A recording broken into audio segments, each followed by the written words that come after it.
Hello everyone, आइए जो हमारी करंट अफेयर्स की टेस्ट सीरीज चल रही है उसके अगले टेस्ट पे आते हैं, टेस्ट नंबर 14 पे।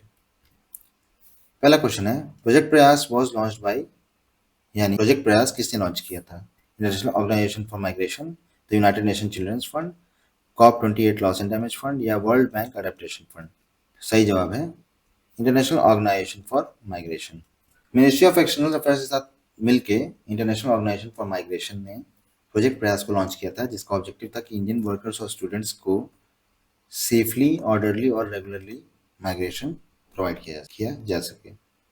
प्रयास का फुल फॉर्म है promoting regular assistant migration for youth and skilled professionals, और ये रेकमेंड करता है पॉलिसी फॉर्मुलेशन को मिनिस्ट्री ऑफ एक्सटर्नल अफेयर्स और स्टेट गवर्नमेंट्स को, और मोटिव रहता है कि इंटरनेशनल माइग्रेशन का जो गवर्नेंस है उसको स्ट्रेंथन किया जा सके।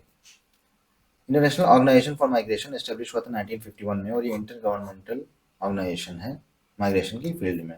ये पार्ट है यूनाइटेड नेशन सिस्टम का, और ये डेडिकेटेड है ह्यूमन ऑर्डरली माइग्रेशन के लिए, जिससे माइग्रेंट्स और सोसाइटी दोनों को फायदा हो सके। इसका हेडक्वार्टर है जिनेवा में, स्विट्जरलैंड में। इसकी 175 मेंबर कंट्रीज है और 8 ऑब्जर्वर कंट्रीज हैं। जो रिसेंट इनिशिएटिव्स लिए गए हैं उसमें ग्लोबल स्ट्रेटेजिक प्लान है 2024 से 28 तक, जिसमें वो मोस्ट वल्नरेबल लोगों के माइग्रेशन को डील करता है, और प्रोग्राम्स हैं यूथ चेंज मेकर्स इनिशिएटिव। अब आते हैं सेकंड क्वेश्चन पे। Where was INS Imphal commission in Indian Navy? INS Imphal को इंडियन नेवी में कहाँ से कमीशन किया गया है? Garden reach ship builders and engineers Kolkata, जिसे हम GRSC भी कहते हैं, Goa shipyard limited, Hindustan shipyard limited Visakhapatnam, या नेवल डॉकयार्ड मुंबई? तो सही जवाब है नेवल डॉकयार्ड मुंबई, जिसे हम फॉर्मरली बॉम्बे डॉकयार्ड कहते हैं। ये मुंबई में सिचुएटेड है, और यूरोपियंस के आने से पहले ही ये वेल एस्टेब्लिश्ड प्रोफेशन था यहाँ पे। ये यार्ड 1735 में ईस्ट इंडिया कंपनी ने स्टार्ट किया था, जहाँ पे ये इनके जो सूरत में बेस था वहाँ के लिए वेसल्स कंस्ट्रक्ट करने का काम होता था। 1811 में ब्रिटिश नेवी ने इसको सीज कर। इंडियन नेवी को देखते हैं। इंडियन नेवी एक नेवल आर्म है हमारी इंडियन आर्म फोर्सेस का। सुप्रीम कमांडर है प्रेसिडेंट ऑफ इंडिया। ये ऑपरेट करता है Persian Gulf region, Horn of Africa, Strait of Malacca etcetera, और एंटी पायरेसी ऑपरेशंस भी ये करता है। इसके साथ साथ ये अदर नेवी के साथ पार्टनरशिप भी करती है। इसके ऑर्गेनाइजेशन स्ट्रक्चर के हिसाब से जो हाईएस्ट पोजीशन है वो है चीफ ऑफ नेवल स्टाफ की, और प्राइमरी ऑब्जेक्टिव है इसका कि सेफ गार्ड करे वो इन नेशन के मैरीटाइम बॉर्डर्स को। अब आते हैं क्वेश्चन नंबर 3 पे। फीफा क्लब वर्ल्ड कप 2023 किस कंट्री ने होस्ट किया था? FIFA club world cup 2023 was hosted by which country? UAE, Spain, Saudi Arabia या ब्राजील? तो सही जवाब है सऊदी अरेबिया। जो फीफा क्लब वर्ल्ड कप है ये इंटरनेशनल मेंस एसोसिएशन, जैसे फुटबॉल क्लब्स वगैरह हो गए, उनके लिए है कि वो compete करते हैं इस कप के लिए। पहली बार ये सन 2000 में शुरू हुआ था, उसके बाद 2005 से ये एनुअल कंपटीशन बन गया है। 2023 का क्लब वर्ल्ड कप के विनर थे मैनचेस्टर सिटी फुटबॉल क्लब, और रियल मैड्रिड मैक्सिमम टाइटल्स जीता है। सऊदी अरेबिया, जिसे हम officially kingdom of Saudi Arabia नाम से जानते हैं, ये कंट्री है वेस्टर्न एशिया में, और ये ऑक्यूपाई करती है large majority of Arabian peninsula. Arabian peninsula में देखें तो मैक्सिमम एरिया है सऊदी अरेबिया का। यहाँ पे 12 कंट्रीज हैं। इसका कैपिटल है रियाद, और बहुत सारी इंपॉर्टेंट सिटीज हैं जो जद्दा, मक्का, मदीना, जो कि 2 हॉलीएस्ट सिटीज हैं इस्लाम की, वो भी यहाँ पे सिचुएटेड हैं। अब आते हैं क्वेश्चन नंबर 4 पे। World athlete of the year 2023 award has been facilitated at which place? यानी world athlete of the year जो 2023 का अवार्ड है वो कहाँ पे दिया गया था? Madrid Spain, Copenhagen Denmark, Monte Carlo Monaco या एम्स्टर्डम नीदरलैंड्स? तो सही जवाब है मॉन्टे कार्लो मोनाको। ये प्राइज प्रेजेंट किया था वर्ल्ड एथलीट्स अवार्ड्स ने, और ये उन एथलीट्स को दिया जाता है जिन्होंने उन इवेंट्स में अच्छा परफॉर्म किया है जो ऑर्गेनाइज किया था वर्ल्ड एथलेटिक्स ने, जिसे हम पहले IAAF नाम से जानते थे। पहली बार ये अवार्ड 1988 में दिया गया था, और उसैन बोल्ट एकमात्र एथलीट हैं जिसने world athlete of the year award 6 बार जीता है। इसके अलावा rising star of the year award भी 2005 में इंस्टीट्यूट हुआ था। ये कैटेगरीज हैं 2023 में जो अवार्ड दिया गया था। और वर्ल्ड एथलेटिक्स 2021 तक international association of athletics federation नाम से फेमस था, जिसे हम IAAF भी कहते थे। ये गवर्निंग बॉडी है स्पोर्ट ऑफ एथलेटिक्स की। इसका हेडक्वार्टर स्टॉकहोम में था 1912 से लेकर 1946 तक, और उसके बाद लंदन शिफ्ट हुआ, और अब ये मोनाको में है। मोनाको ऑफिशियली इसका नाम प्रिंसिपलिटी ऑफ मोनाको है, और ये सॉवरेन सिटी स्टेट है। अब आते हैं क्वेश्चन नंबर 5 पे। BWF badminton awards of 2023 was facilitated at which place? जो बैडमिंटन वर्ल्ड फेडरेशन द्वारा बैडमिंटन अवार्ड्स दिए गए थे 2023 में, वो कहाँ पे दिए गए थे? Hyderabad India, Hangzhou China, Hanoi Vietnam या बैंकॉक थाईलैंड? तो सही जवाब है हैंगजो चाइना।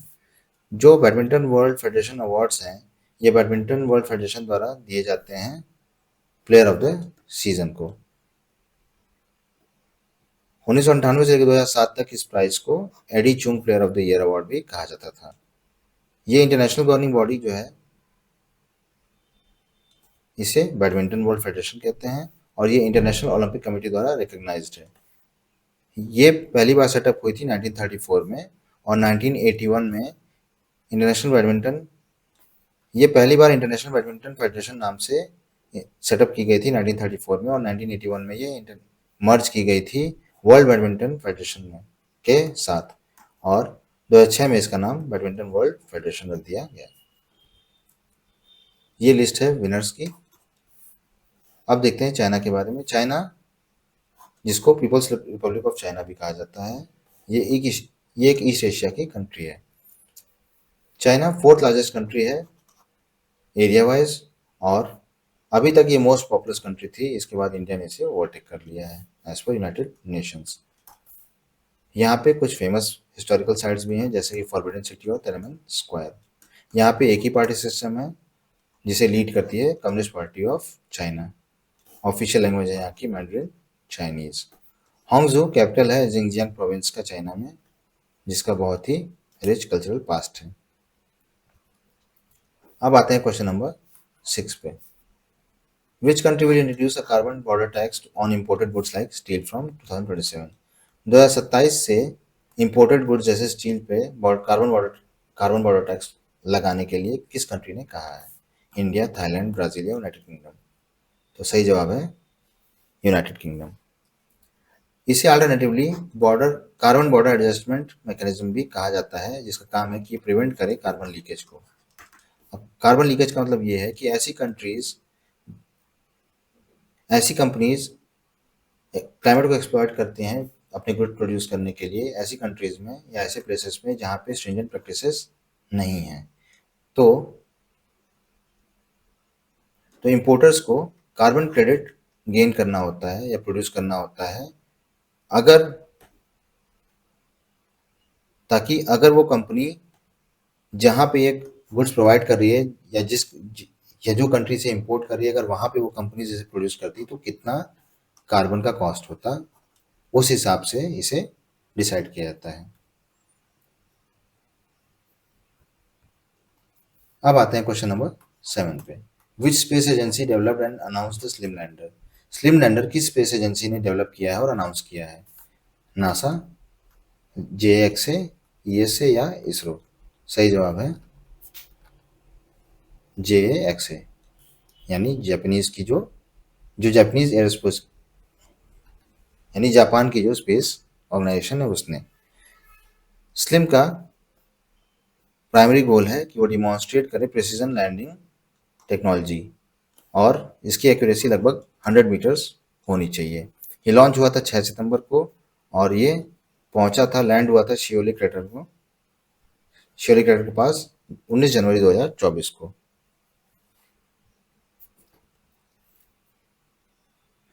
जो जापानीज एरोस्पेस कंपनी है वो एस्टेब्लिश हुई थी 1 अक्टूबर 2003 में और जो इसके पहले 3 ऑर्गेनाइजेशंस काम कर रही थी उसको ये सक्सीड करती है। कुछ इंपॉर्टेंट मिशन है इनके हायाबुसा मिशन, हायाबुसा 2, जिनका काम था एस्ट्रॉयड से सैंपल कलेक्ट करना, और हायाबुसा 2 ने एस्ट्रॉयड युगु से सैंपल कलेक्ट किए हैं 2020 में। बाकी कीबो मॉड्यूल है जो कि लार्जेस्ट मॉड्यूल है इंटरनेशनल स्पेस स्टेशन पे। स्लिम, जिसके बारे में हमने बताया अभी, smart lander for investigating moon और एक्सरे। अब आते हैं क्वेश्चन नंबर 8 पे। Which country tested the guided multi launch rocket system फतह 2? यानी किस कंट्री ने टेस्ट किया है जो guided multi launch rocket system है फतह 2? सऊदी अरेबिया, पाकिस्तान, UAE या इजिप्ट? सही जवाब है पाकिस्तान। फतह 2 एक guided multi launch rocket system है जो कि पाकिस्तान कि state owned global industrial and defence solution ने प्रोड्यूस किया। फतह 2 की रेंज 400 किलोमीटर तक की है और ये अब पाकिस्तानी आर्मी में इंडक्ट हो चुका है। ये 150 किलोग्राम तक का वॉरहेड कैरी कर सकता है। पाकिस्तान, जिसे officially Islamic Republic of Pakistan कहते हैं, ये एक साउथ एशियन कंट्री है। इसका कैपिटल इस्लामाबाद है और ये एक फेडरल पार्लियामेंट्री रिपब्लिक है। 14 अगस्त 1947 को यह आज़ाद हुआ था और इसके फादर ऑफ नेशन है मोहम्मद अली जिन्ना।